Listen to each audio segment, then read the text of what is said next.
I remember the exact second the fracture happened. It was the moment my niece's small fingers wrapped around my daughter's brand new tablet and she said, without a flicker of doubt, "Mommy told me I can have anything I want." My sister just nodded from across the room like it was the most natural thing in the world. And in that heartbeat, something inside me shattered quietly, like glass cracking under ice. I knew right then I would never let them near my family again. Life used to feel simple. I'm Ethan Harper, 39, a detective in a quiet town outside Syracuse. 12 years on the force teaches you to read people, but it never prepared me for reading my own blood. My wife, Lena, and I have one daughter, Lily, 8 years old, polite to a fault, the kind of kid who says thank you even when she's hurting. We don't spoil her, but we save for the things that matter. That tablet was 6 months of overtime wrapped in a pink case she picked herself. Her birthday was supposed to be perfect. We'd always been the generous ones. When my grandparents passed, they left me their lake house on Skaneateles Lake, 3 bedrooms, wraparound porch, private dock, the kind of place people dream about. Worth north of 300 grand. I could have sold it years ago, paid off the mortgage, taken vacations. Instead, I let my older sister, Brooke, and her family use it whenever they wanted. No rent. No utilities. Just family helps family, right? For 8 summers they treated it like their own, weekend barbecues, cousins running wild, Brooke redecorating rooms without asking. I paid every bill, every repair, every tax increase, and I never complained. I told myself it was what grandparents would have wanted. But there were signs. Little ones. Brooke stopped asking if the house was free. She'd text, "We'll be up this weekend."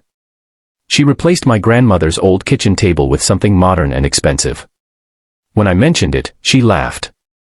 "Come on, Ethan. It was ancient. We're making memories here." I let it go. I always let it go. Then came Lily's 8th birthday. We had the party at our house, balloons, pizza, a bounce house in the backyard. Brooke arrived with her husband, Nate, and their daughter, Ava, also 8, sharp-eyed, always watching what other kids had. After cake, Lily opened her big gift, the tablet. Her face lit up like sunrise. 10 minutes later, Ava walked straight up, plucked it from Lily's hands, and announced, "Mommy says I can have whatever I want." Lily froze. She looked at me, eyes already shining with held-back tears. I looked at Brooke. Waited for her to step in, to parent. Instead, Brooke shrugged. "She's right, Ethan. Lily has so much already. Ava barely gets new things. It's only fair to share." The room went still. Lena's grip tightened on my arm. I felt every year of swallowed frustration rise like bile. But I smiled, the calm, flat smile I use when I'm about to cuff someone who thinks they're untouchable. I walked over, gently took the tablet from Ava's hands, and gave it back to Lily. "Sweetheart," I whispered, "go upstairs and pack an overnight bag. We're leaving soon." Then I turned to Brooke. "You too. Pack whatever you need from the lake house. You have 30 days. She laughed, actually laughed. "What are you talking about?" "That's the family lake house." "It's my lake house," I said quietly. "And as of tonight, you're no longer welcome." She thought I was bluffing. They all did. That same evening, after they stormed out, I called a realtor I trusted. Listed it low, for a fast sale. 2 weeks later it was gone, sold to a young couple from Manhattan who wanted a weekend escape. Cash offer. Closing in 14 days. I didn't tell Brooke. Why would I? I'd already given her a month. Day 30 arrived. Closing day. I signed the papers, handed over the keys, and warned the new owners, Ryan and Sophie Grant, there might be squatters. They looked concerned. I showed them my badge. "If anyone's still there, call it in. Officers will handle it." I was on duty that afternoon. Dispatch sent out the call, trespassing at the lake address. I didn't volunteer, but I didn't stay away either. When I pulled up behind the 2 patrol units, Brooke's SUV was in the driveway. Smoke curling from the chimney. Music playing inside. They were having a family weekend. Sophie stood on the porch, arms crossed, while officers explained the situation. Brooke opened the door in yoga pants and one of my old sweatshirts she'd claimed years ago. Her smile died the second she saw the uniforms, and then me stepping out of my cruiser. You actually sold it. 30 days, Brooke.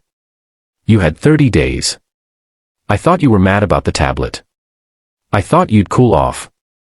I was never mad, I said. I was done.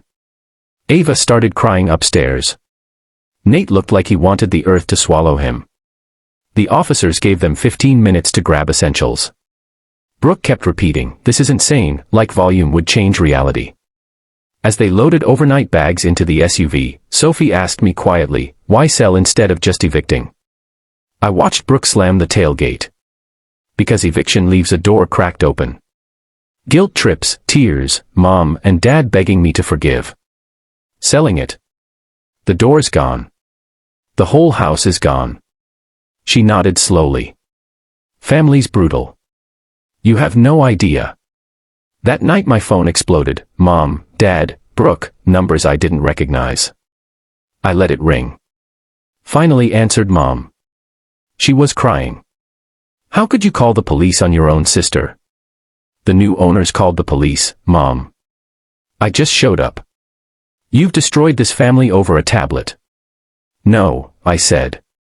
She destroyed it the moment she taught her daughter that wanting something makes it yours. I just refused to keep paying for the lesson. Silence.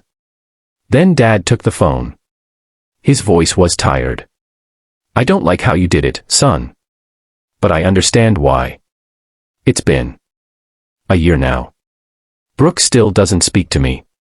Mom sends birthday cards to Lily but not to me. Dad calls sometimes, careful, neutral. We used the sale money to start Lily's college fund and took her to Hawaii, just the three of us.